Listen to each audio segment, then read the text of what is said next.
నమస్తే welcome to our channel 2019 నుంచి 2024 వరకు కూడా వైసీపీ నేతలు ఎవరైతే అక్రమాలకు దౌర్జన్యాలకు పాల్పడ్డారో వారందరికీ కూడా పోలీసులు నోటీసులు ఇవ్వడమే కాకుండా అరెస్ట్ పరంపర అనేది కొనసాగుతుందని చెప్పవచ్చు. ఇప్పటికే వల్లభనేని వంశీ, పోసాని కృష్ణమురళి అరెస్ట్ అయ్యారు. తర్వాత మిథున్ రెడ్డి, కొడాలి నాని, అదే విధంగా వివేక హత్య కేసులో నిందితుడిగా ఉన్న అవినాష్ రెడ్డి అరెస్ట్ కూడా తప్పకుండా జరుగుతుంది. అది కూడా అతి కొద్ది రోజుల్లోనే అని చెప్పి పలు వార్తలు వస్తున్నాయి. మరి ఇటువంటి కీలక నేతలందరూ కూడా అరెస్ట్ అయితే వైసీపీ పరిస్థితి ఎలా ఉండబోతుంది? అసలు 2029లో వైసీపీ ఎందులో ఆయన విలీనం అవుతుందా, లేదు అంటే ఒంటరిగానే ప్రయాణం కొనసాగిస్తుందా, అప్పటి వరకు ఆ పార్టీ ఉంటుందా? ఇటువంటి అంశాలన్నీ కూడా తెలుసుకునే ప్రయత్నం చేద్దాం. దీన్ని పూర్తిగా విశ్లేషించడానికి మనతో పాటుగా ఉన్నారు senior journalist Durga Kumar sir. Sir నమస్తే. నమస్తే అమ్మ శ్రావణి, మన వీక్షకులకు. సార్ అసలు వైసీపీ పరిస్థితి ఎలా ఉండబోతుంది అంటారు సార్? 2029కి ఇప్పుడు 2024లో ఏ విధంగా అయితే ఒంటరి పోరాటం చేసిందో ఆ విధంగా ఒంటరి పోరాటం చేసే ఛాన్స్ ఉంటుందంటారా, లేదు అంటే ఏ పార్టీలో అన్న విలీనం చేస్తారా? అసలు అప్పటి వరకు జగన్మోహన్ రెడ్డి బయట ఉంటారంటారా, జైలుకి వెళ్తారంటారా? ఎందుకంటే వైసీపీలో ఎవరైతే కీలక నేతలు ఉన్నారో వారందరికీ కూడా ఉచ్చు బిగిస్తున్నారు పోలీసులు. ఎందుకంటే వారు చేసిన అక్రమాలకి దౌర్జన్యాలకు పక్కా ఆధారాలతో వారిని అరెస్ట్ చేస్తున్నారు సార్. ఇప్పుడు నెక్స్ట్ వినిపిస్తున్న పేర్లు అవినాష్ రెడ్డి, అదే విధంగా మిథున్ రెడ్డి. వీళ్ళిద్దరు చేసిన ఒకరు వివేక హత్య కేసులో అయితే ఇంకొకరు లిక్కర్ స్కామ్లో సార్. అదేవిధంగా మొన్న కొడాలి నాని చేసిన 100 కోట్ల స్కామ్ కాదు 200 కోట్లు అని కూడా అంటున్నారు. ఈ స్కామ్లో ఆయన కూడా అరెస్ట్ అయ్యే ఛాన్సెస్ ఉన్నాయి అని చెప్పి పలు వార్తలు అయితే వస్తున్నాయి. మొత్తానికి ఇలా అందరు నేతలు కూడా ఊచల వెనక్కి వెళ్తే అసలు ఆ పార్టీ మనుగడ ఏ విధంగా ఉండబోతుంది? ఇప్పుడు మీరు అన్నట్టు వివేకానంద రెడ్డి హత్య కేసు 6 ఏళ్ళు అయిపోయిందమ్మా. అది దేశంలోనే ఒక సెన్సేషనల్ మర్డర్ కేసుగా నిలిచింది. ఒక ముఖ్యమంత్రికి తమ్ముడు, ఒక ముఖ్యమంత్రికి బాబాయి, తర్వాత ఆయన అన్ని పదవులు నిర్వహించాడు, ఎక్సెప్ట్ రాజ్యసభకి వెళ్ళలేదు తప్ప అనుకుంటా. అన్ని పదవులు చేశాడు. తర్వాత మంచి ప్రజాదరణ నాయకుడు. ఆయన హత్య కేసు అన్ని ఆధారాలు సేకరించిన తర్వాత కూడా అది ట్రయల్ మాత్రం జరగటం లేదు. అది ఎందుకు జరగటం లేదు అనే విషయం మీద ఆయన కుమార్తె డాక్టర్ సునీతారెడ్డి చాలా అలుపు లేని పోరాటం చేస్తూ వచ్చారు. ఇప్పుడు కూడా తెలంగాణ హైకోర్టులో పిటిషన్ వేశారు. హైదరాబాద్ సిబిఐ కోర్టులో ఈ కేసుకు సంబంధించిన పత్రాలు అన్నీ ఉన్నా కూడా అది ఓపెన్ కావటం లేదు. దాదాపు 2 లక్షల పేజీలు ఉందని చెప్తున్నారు. అవటం లేదని చెప్తూ దానికి ఏదో ఒక ఆటంకాలు సృష్టిస్తున్నారనేది చెప్తున్నారు. దీని మీద ఆమె వాళ్ళ హైకోర్టులో పిటిషన్ మూవ్ చేస్తే పిటిషన్ విచారణకి టేకప్ చేశారు. చేసిన తర్వాత సిబిఐని అడిగారు, ఏంటి మీకు ప్రాబ్లం, ఎందుకు చేయలేకపోతున్నారని. అయితే ప్రత్యర్థులకు కూడా నోటీసులు ఇవ్వమని అడిగారు. సిబిఐకి కూడా రిటర్న్ నోటీసులు కూడా ఇవ్వటం కోసం 4 వారాలు వాయిదా వేశారు. అంటే ఒక 1 మంత్ వాయిదా వేశారు. కానీ ఈ 1 మంత్లో ఖచ్చితంగా వాళ్ళు స్పందించాలి. ఖచ్చితమైన ఆదేశాలు ఈసారి హైకోర్టు ధర్మాసనం, చీఫ్ జస్టిస్కి చెందిన ధర్మాసనానికి వెళ్ళింది. వాళ్ళు విచారణ కనుక మొదలు పెడితే మీరు అన్నట్టు విచారణకి మొదలుపెట్టే ముందుగానే ఈయన అరెస్ట్ కూడా జరగవచ్చు.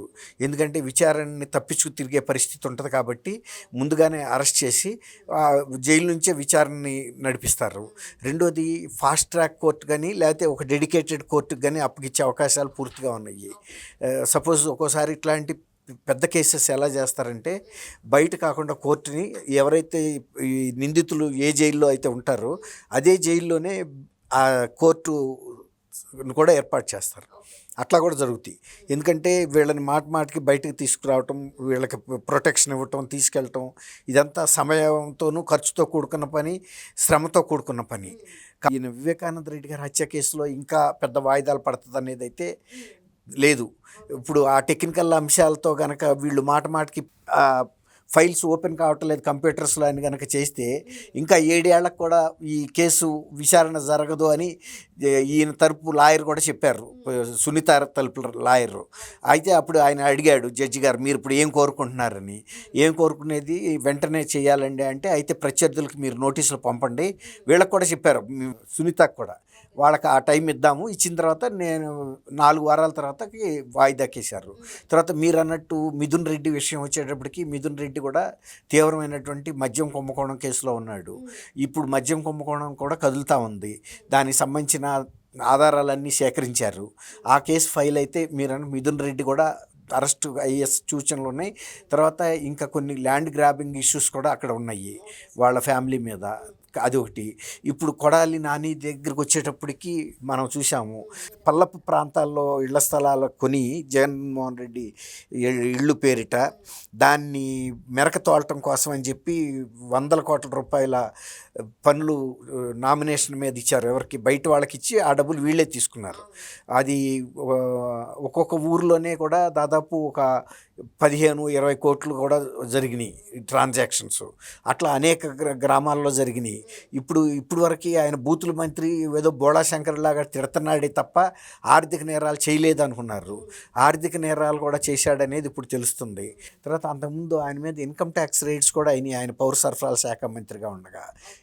అవన్నీ కూడా బయటకు వచ్చే అవకాశం ఉంది. ఇప్పుడు సజ్జల రామకృష్ణారెడ్డికి సంబంధించి కూడా ఇతను పోసాని కృష్ణమురళి చెప్పింది ఏంటంటే, నాకు స్క్రిప్ట్ రాసి పంపిందే సజ్జల రామకృష్ణారెడ్డి, వాళ్ళ అబ్బాయి భార్గవ్ రెడ్డి వీటన్నిటిని వైరల్ చేశాడు కాబట్టి ఈ పాత్రధారులు వాళ్ళు కూడా ఉన్నారని చెప్పాడు. కాబట్టి ఈ కేసులో కూడా అరెస్ట్ చేయాల్సిన పరిస్థితి వస్తుంది. ఇంకోటి ఏంటంటే, ఎప్పుడైతే కనుక ఇంకా కొంత ఇన్వెస్టిగేషన్ వివేకానంద రెడ్డి గారి హత్య కేసులో జరగాల్సింది ఉంది. ఇప్పుడు వరకు పాత్రధారులే వచ్చారు కానీ అల్టిమేట్ బెనిఫిషరీ ఎవరనేది ఎప్పుడైనా ఏ కేసుకైనా దర్యాప్తు చేసి ప్రూవ్ చేయాలి. అప్పుడే ఆ కేసుకి సంపూర్ణత లభిస్తుంది. అసలు ఎవరు దీనివల్ల లబ్ధి పొందారని, ఎవరు లబ్ధి పొందారు అంటే 40 కోట్ల రూపాయల సుపారీ ఎవరు ఇవ్వగలుగుతారు? వివేకానంద రెడ్డి గారు లాంటి ఒక సీనియర్ నాయకుడు, వివాద రహితమైనటువంటి వ్యక్తిని సంపాల్సిన అవసరం ఏముంది? వాళ్ళ కుటుంబంలోనే ఉందనేది ఆమె కూడా చెప్పింది. ఎవరు? షర్మిల గారు కూడా చెప్పింది, ఇది రాజకీయ హత్య, కుటుంబానికి సంబంధించే తప్ప బయట వాళ్ళకి సంబంధం లేదు అని కూడా చెప్పింది. తర్వాత ఆయన వ్యక్తిత్వ హననానికి పాల్పడింది కూడా జగన్మోహన్ రెడ్డి గారు భారతిరెడ్డికి సంబంధించిన సాక్షి పేపరు, సాక్షి ఛానళ్ళు. తర్వాత తర్వాత ఫస్ట్ ఇతన్ని హత్య చేసిన తర్వాత ఫస్ట్ ఫోన్ వెళ్ళింది కూడా భారతిరెడ్డి గారికి. దానికి సంబంధించి కూడా సిబిఐ ఆధారాలు సేకరించింది. కాబట్టి ఇవాళ జగన్మోహన్ రెడ్డి గారు కూడా ఎంత సేఫ్లో ఉన్నాడు అనేది మనమేమి చెప్పలేము. ఈవెన్ ఆయన మీద ఉన్న కేసెస్ వేరు, దాదాపు 20 సిబిఐ, తర్వాత విజిలెన్స్ అండ్ ఈడీ కేసెస్ ఉన్నాయి. మనీ లాండరింగ్కి సంబంధించిన కేసెస్, తర్వాత క్విడ్ ప్రోకో కేసెస్, అవి 45,000 కోట్ల రూపాయల ఆస్తులు కూడా జప్తులో ఉన్నాయి. ఇప్పుడు అది కదులుతుంది. రెండోది, వివేకానంద రెడ్డి గారి హత్య కేసులో కూడా ఈ అవినాష్ రెడ్డి కన్నా కూడా జగన్మోహన్ రెడ్డి పాత్ర, భారతిరెడ్డి పాత్ర ఎక్కువ ఉంటుంది అంటున్నారు. వీళ్ళే అల్టిమేట్ బెనిఫిషియర్స్. తర్వాత డాక్టర్ సునీతారెడ్డి కూడా చెప్పింది, జగన్మోహన్ రెడ్డి గారి పార్టీ వైఎస్ఆర్సీపీ పునాదులు రక్తంతో తడిసినాయి అని. ఆమె చెప్పేది ఏంటంటే, మొదటి రక్తంతో తడిపిందే వివేకానంద రెడ్డి గారి హత్య కేసుతోనే ఆయన లబ్ధి కూడా పొందాడు, అధికారంలోకి వచ్చాడు. ఎవరు? నారా చంద్రబాబు నాయుడు చంపించాడు ఆనాటి ముఖ్యమంత్రి అని. కాబట్టి ఈ కేసులో కూడా అల్టిమేట్ బెనిఫిషరీ కనుక ఎవరు అన్నప్పుడు వాళ్ళిద్దరే అవుతారు తప్ప, అందులో దీనికి సపోర్ట్గా షర్మిల గారు ఇచ్చిన వాంగ్మూలం కూడా, నన్ను మా బాబాయ్ గారు కడప నుంచి లోక్సభ సభ్యురాలుగా వెళ్ళమన్నాడు, ఇది వాళ్ళకి ఇష్టం లేదు, మా అన్నయ్య జగన్మోహన్ రెడ్డికి ఏమో అవినాష్ రెడ్డి ఇంట్రెస్టు, భారతిరెడ్డికిను, కాబట్టి వాళ్ళు ఈయన అడ్డంగా ఉండాడనే ఉద్దేశం మీద ఈ హత్యలో వాళ్ళదే ప్రముఖ పాత్ర ఉందని ఆమె ఇచ్చిన వాంగ్మూలం కూడా చెప్తా ఉంది. కాబట్టి మీరేమంటున్నారంటే, ముఖ్యమైన వైఎస్ఆర్సీపీ నాయకులు మాత్రమే అయిన తర్వాత ఈయన ఒక్కడు మిగిలి ఏం చేస్తాడు? అలా ఆయన ఒక్కడు కూడా మిగిలే పరిస్థితి కూడా కనపడట్లేదు. ఆయన మీద ఉన్న సొంత కేసుల్లోనూ అరెస్ట్ అయ్యే సందర్భం కనపడుతుంది. వివేకానంద రెడ్డి గారి హత్య కేసులో కూడా ఆయనే అల్టిమేట్ అనే పరిస్థితికి వస్తుంది. అంటే కాన్స్పిరేటర్దే ప్రధాన పాత్ర ఉంటుంది ఎక్కడైనా కూడా. తర్వాత ఆర్థికంగా లావాదేవీల విషయంలో కూడా 40 కోట్ల రూపాయలు ఎక్కడి నుంచి ఆరిజిన్ అయింది అన్నప్పుడు ఖచ్చితంగా అది జగన్మోహన్ రెడ్డి గారి వైపే చూపిస్తుంది. కాబట్టి మీరు అన్నట్టు పార్టీ ఈ నాయకులే కాదు, అసలు పార్టీ అధ్యక్షుడే ఆయన బయట ఉంటాడా లేదా 29 దాకా కూడా అక్కర్లేదు.